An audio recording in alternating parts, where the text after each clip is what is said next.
While I was at Universal, or perhaps after my contract was dropped, Dick Lane was a very good friend of a man named Klaus Landsberg.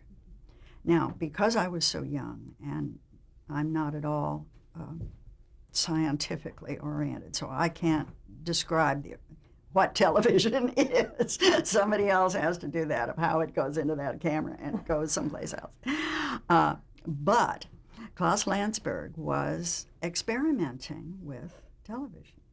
He had either worked at Paramount or he had a deal at Paramount Studios on Melrose. And they gave him what amounted to a very large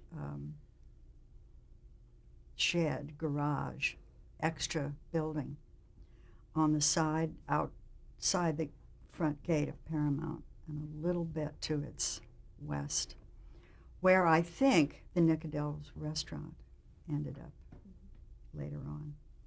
And it was this great, huge box with this humongous ceiling. And to do their experiments, they would put on a show. You know, they had to do something. Dick Lane was the announcer.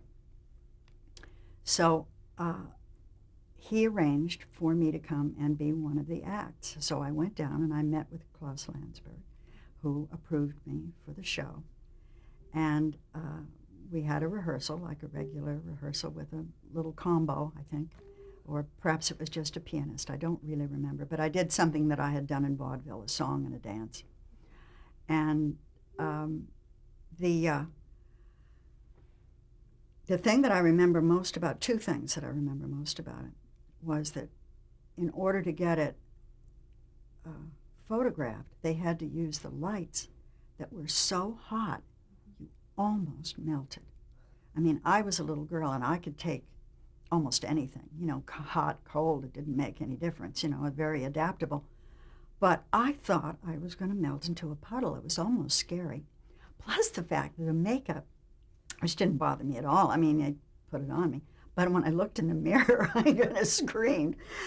Your lips were black, really black, and the makeup was brown, and the rouge were bright, you know, dark, and everything was exaggerated. And I think I had to wear a costume that, I couldn't wear the costume with a sequence on it because it flashed too much in the lights. So I had to, you know, wear something else. I don't remember what it was, but something darker. But it was quite an experience. And Mr. Landsberg had said, if you do well, I'll give you some candy when it's over. Of course, he didn't get paid anything but the candy.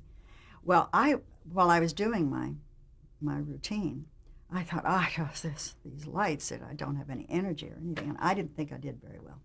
I was very unhappy with my performance. And I was about 6.5, maybe 7. And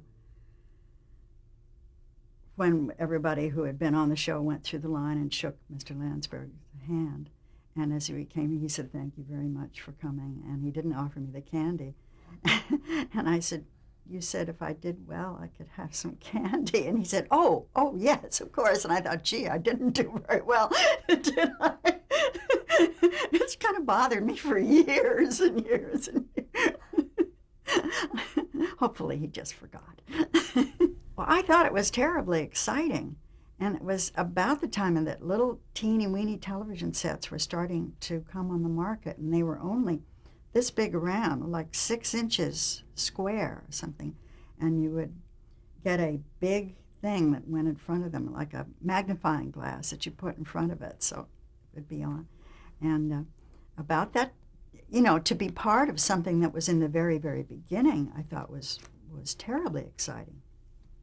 I loved doing it. Of course, I loved performing. That was my life. That's what I did.